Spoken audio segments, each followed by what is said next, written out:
Bismillahirrahmanirrahim. Sebelumnya, Assalamualaikum warahmatullahi wabarakatuh. Selamat siang yang terhormat Bapak Sena Mahendra, yang terhormat pula teman-teman mahasiswa Universitas IFET, Prodi PVTO, kelas 5 reguler A. Alhamdulillah, hari ini kita masih bisa dipertemukan dengan keadaan sehat. Dan alhamdulillah juga hari ini kita masih bisa melaksanakan kegiatan untuk melaksanakan pembelajaran, yaitu mata kuliah penyetelan sepeda motor EV. Di sini saya Yusa Aditya dengan NPM 3922110015, Prodi PVTO, kelas 5 reguler A, karyawan, akan mempresentasikan sedikit tentang bagaimana fungsi dari bagian-bagian EV, ya khususnya EV pada sepeda motor. Dan nanti pembahasan ini, ya presentasi ini akan saya sampaikan secara maksimal dan sesuai dengan kemampuan saya. Dan juga untuk tujuannya adalah untuk melengkapi tugas dari Bapak Sena Mahendra dengan mata kuliah penyetelan sepeda motor EV. Langsung saja untuk di sini, ya di belakang saya sudah ada background, ya. Memang di sana ada beberapa komponen atau bagian-bagian dari sistem EV yang memang ada beberapa fungsi dan memiliki fungsi tertentu. Nah, nanti akan secara rinci akan saya sampaikan melalui PowerPoint. Bahwasanya dari beberapa bagian itu ada dan memiliki tugas, ya. Ada dan memiliki tugas masing-masing. Oke, langsung saja untuk bagian dari sepeda motor EV. Oke, di sini saya mengutip dari beberapa sumber, ya, dan saya jadikan sebagai PowerPoint gitu. Oke, jadi sebelum itu saya akan memperkenalkan dulu apa itu EV. Jadi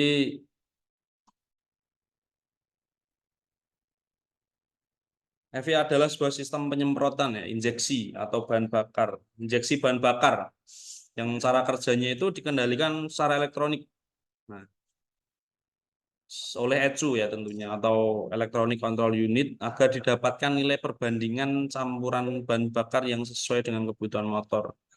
Karena memang semakin majunya teknologi, yang sebelumnya sepeda motor itu di sistemnya itu terdapat sebuah sistem konvensional, sekarang dirubah menjadi sistem EV, jadi secara elektronik.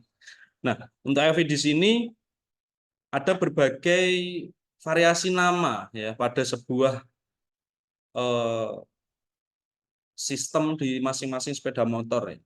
Di sini ada PGM-F1 atau PGM-FI, ya, atau program fuel injection untuk kendaraan bermerek Honda, ada juga EGI, ada juga EPI. Jadi EGI itu electronic gasoline injection, EPI itu electronic petrol injection.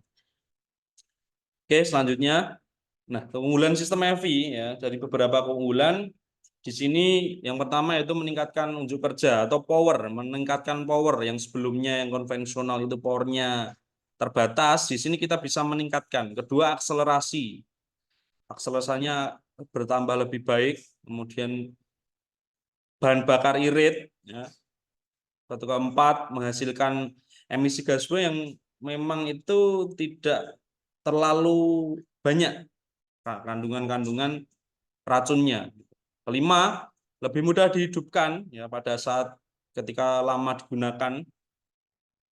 Keenam, pada sepeda motor yang dilengkapi dengan BAS atau bank angel sensor ya, kendaraan itu akan mati jika terjatuh atau saat posisi yaitu tidak dikendarai dengan baik gitu. Makanya ini adalah beberapa keunggulan dari EV.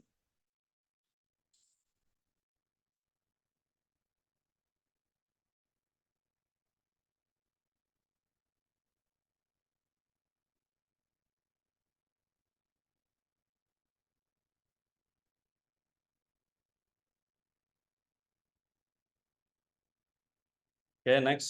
Selanjutnya ada kelemahan. Jadi di setiap sebuah sistem itu pasti ada kelemahan, juga ada kelebihannya juga. Nah, dari sistem EV ini kelemahannya adalah sensitif terhadap kotoran atau tegangan-tegangan yang memang dia menyebabkan eh, sistemnya itu terganggu karena memang dalam sebuah sistem EV itu semua dikontrol oleh elektronik.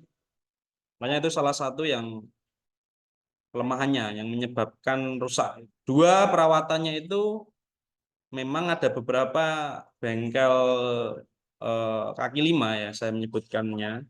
Itu ada yang bisa tapi memang yang disarankan itu adalah pada bengkel resmi. Keempat, komponen atau spare part-nya itu berbasis elektronik. Pastinya berbasis elektronik karena memang di sini sistemnya adalah heavy dan juga sensitif terhadap air atau terkena banjir. Karena memang kalau sebuah sistem elektronik itu musuhnya itu adalah air ya. Oke, selanjutnya konstruksi dasar sistem EV ya. Secara umum itu ada tiga bagian. Yang pertama itu sistem bahan bakar atau fuel system.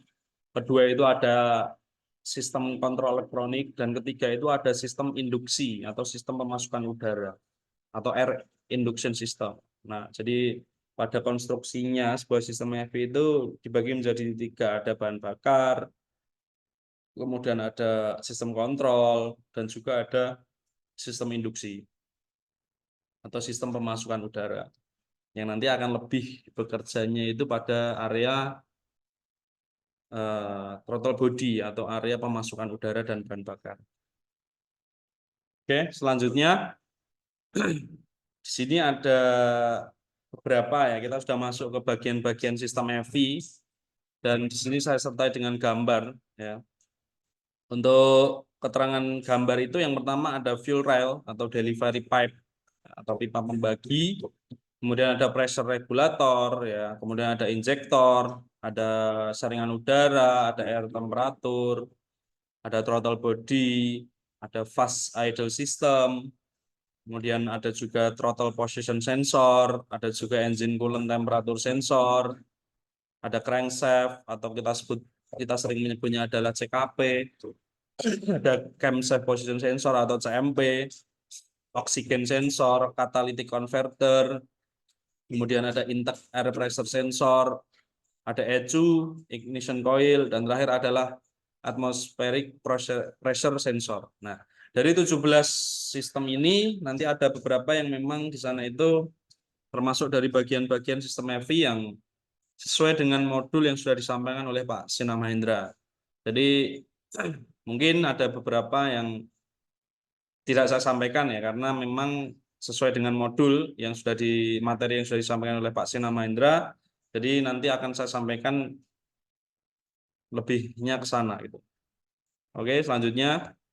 Nah, ini adalah bentuk atau diagram ya, diagram dari posisi-posisi di mana sensor itu berada ya, mulai dari nomor 1 sampai nomor 12 ya. Nah, pertama itu ada ignition switch, kemudian ada bank angel sensor, ada injektor, fuel pump dan lain sebagainya. Itu nanti akan kita bahas bagaimanakah fungsi-fungsi dari komponen-komponen itu. Nah, selanjutnya bagian-bagian sistem aliran bahan bakar. Komponen yang digunakan untuk menyalakan bahan bakar ke mesin itu terdiri dari tangki atau tangki bahan bakar ya. Kemudian ada pompa atau fuel pump, kemudian ada saringan bahan bakar, fuel filter, kemudian ada pipa atau selang penyalur, kemudian juga ada pengatur tekanan bahan bakar atau fuel pressure regulator. Dan juga yang terakhir adalah injektor. Nah, ini adalah bagian-bagian dari sistem aliran bahan bakar. Mulai dari nomor 1 yaitu fuel pump ya. Kemudian akan disalurkan ke pipa pembagi ya, ke pipa pembagi yang selanjutnya akan diatur oleh fuel pressure regulator dan terakhir adalah ke injektor. Nah, seperti ini ya. Jadi ada pompa bensin, ada pengatur tekanan, ada fuel tanknya sendiri, kemudian ada saringan bensin, ada selang penyalur dan injektor juga throttle body. Nah, ini adalah jalur bagian-bagian sistem aliran bahan bakar ya, diagram jalurnya.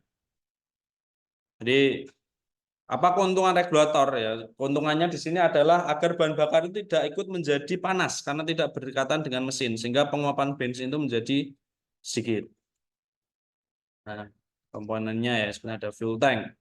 Nah, fungsinya adalah sebagai penampung ya. Pastinya teman-teman sudah tahu pasti ya untuk tangki itu adalah fungsinya untuk menampung bahan bakar. Dan di sana juga dilengkapi dengan ventilasi serta katup vakum ya. Seperti itu. Kemudian ada filter bahan bakar, fuel suction filter ya. Fungsinya untuk memfilter ketika bahan bakar itu sudah mulai dipompa atau disalurkan ke pipa pembagi tadi. Kemudian ada pompa bensin.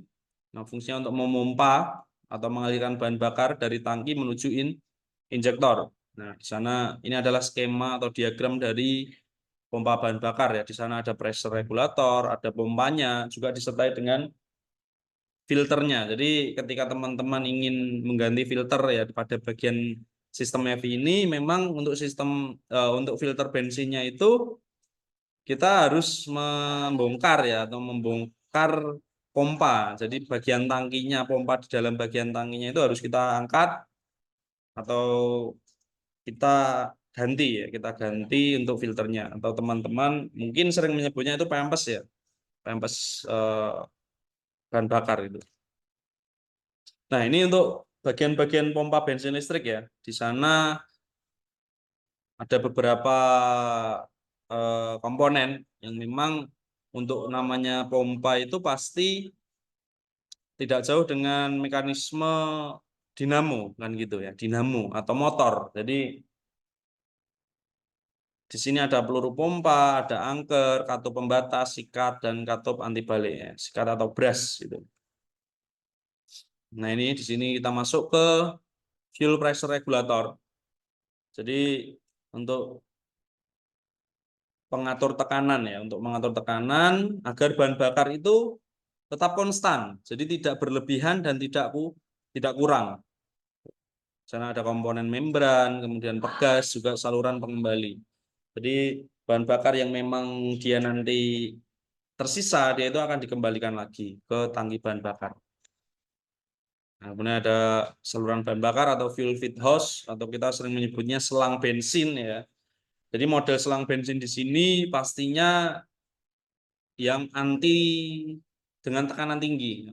Jadi untuk selang di sini memang tekanannya itu adalah yang tinggi gitu.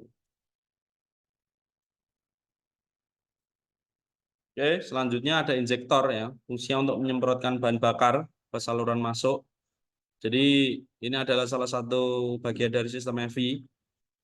Jadi fungsinya adalah untuk menyemprotkan bahan bakar ke katup masuk yang nantinya akan dicampur dengan udara.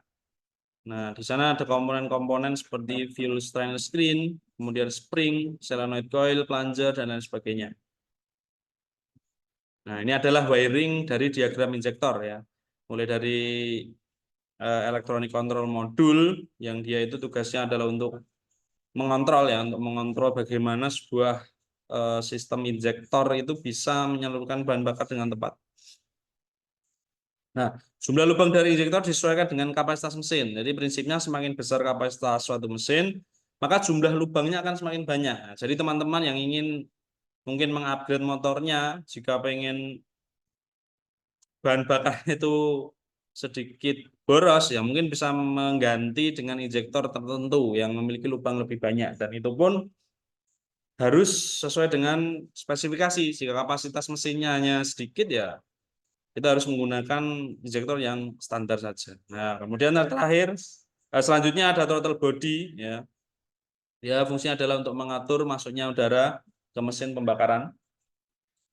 Nah, sekarang kita masuk ke sistem kontrol elektronik. Jadi, sebuah sistem kontrol elektronik itu dari ada beberapa sensor ya, yaitu ada MAP atau manifold absolute pressure, kemudian TP, throttle position sensor, IAT, intake air temperature sensor, kemudian BAS atau bank angle sensor, EOT, engine oil temperature, dan sensor-sensor lainnya.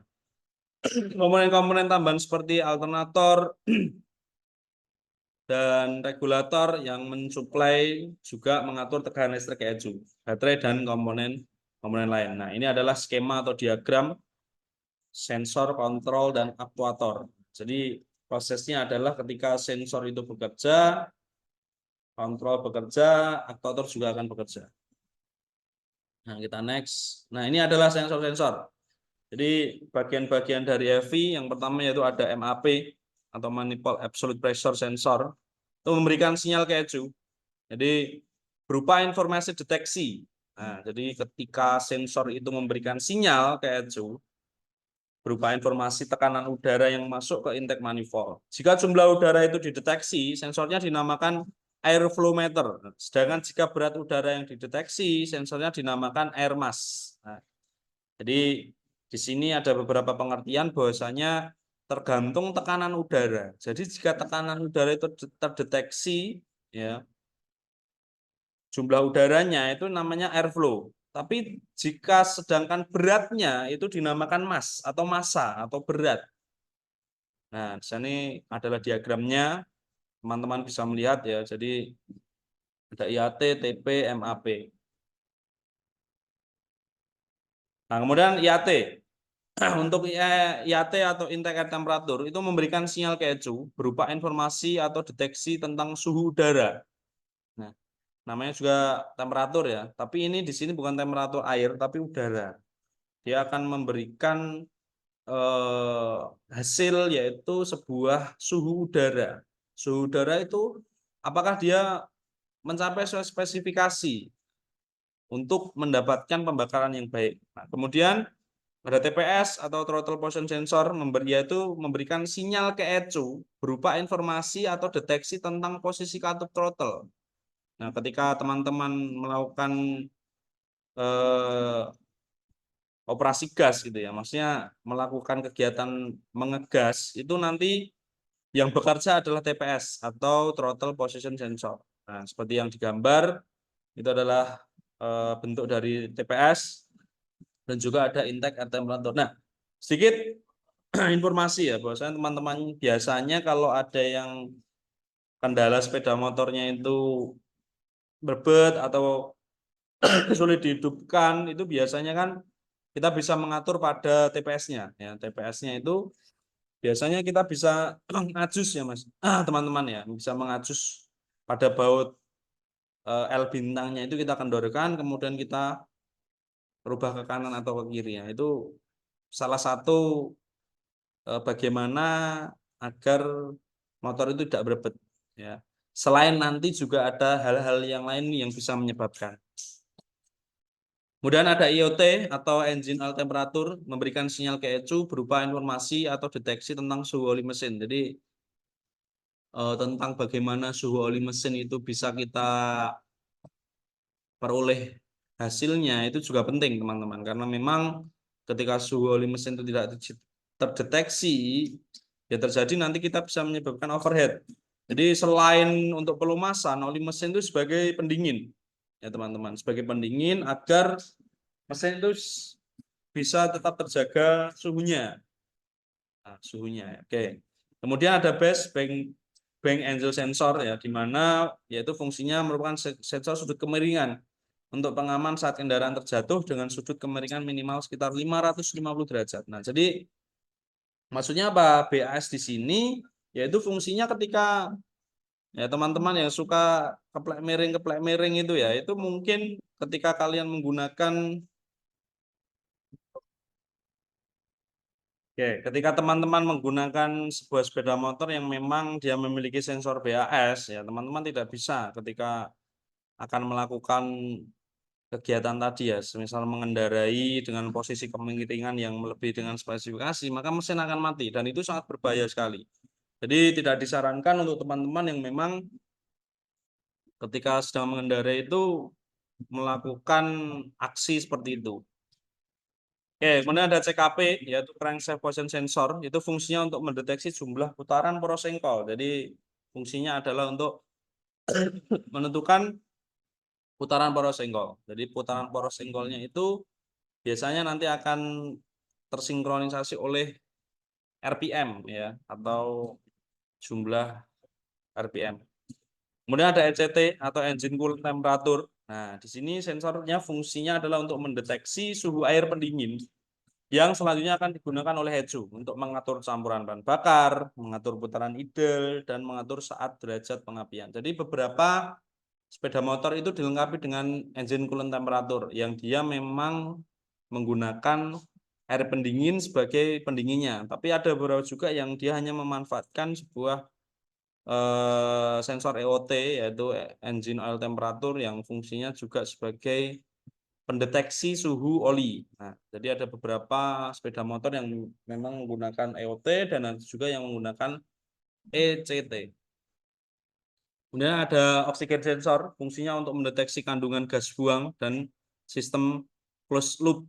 Nah, jadi fungsinya adalah untuk mendeteksi kandungan gas buang karena memang beberapa sepeda motor itu ketika dia sudah terpaut kondisi mesinnya itu sudah rusak, biasanya sensor oksigennya akan terganggu karena memang yang dikatakan rusaknya itu ada sistem pelumasan yang bocor atau ada sistem pendingin yang bocor, itu nanti akan mempengaruhi pada sistem buang yang alhasil akan menyebabkan oksigen sensornya itu menjadi rusak atau di cek engine-nya atau kode mil-nya itu akan muncul atau terbaca rusak. Kemudian ada ECU atau ECM, Electronic Control Unit atau modul. Nah, ini adalah fungsinya untuk menerima dan menghitung seluruh informasi data yang diterima dari masing-masing sinyal sensor yang ada dalam mesin. Nah, jadi sebuah ECU ini adalah sebuah komponen yang paling penting ya menurut saya mungkin karena fungsinya itu menerima dan menghitung. Jadi dia menerima sinyal dari sensor dan juga meneruskannya ke aktuator. Jadi sangat penting sekali ya. Ketika ECU ini ada kerusakan yang terjadi ya banyak sensor-sensor yang tidak bisa mengirimkan sinyalnya dan tidak bisa juga membaca. Itu adalah bagian-bagian sistem EVI yang sudah saya jelaskan. Jadi memang ada banyak sekali ya teman-teman ya dari sistem EVI yang sudah saya jelaskan dan untuk materi selanjutnya nanti akan saya jelaskan di materi yang mungkin akan disampaikan oleh Pak Sina Mahendra selanjutnya. Jadi yang saya sampaikan hanya ada beberapa bagian kecil dari sebuah bagian sistem EVI dan fungsinya ya, mulai dari sensor-sensor dan juga aktuatornya. Jadi terima kasih atas partisipasinya. Mohon maaf jika ada kekurangan.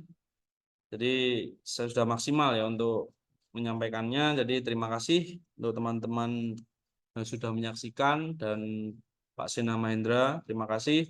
Semoga bisa bermanfaat. Saya akhiri. Terima kasih. Akhir kata. Assalamualaikum warahmatullahi wabarakatuh.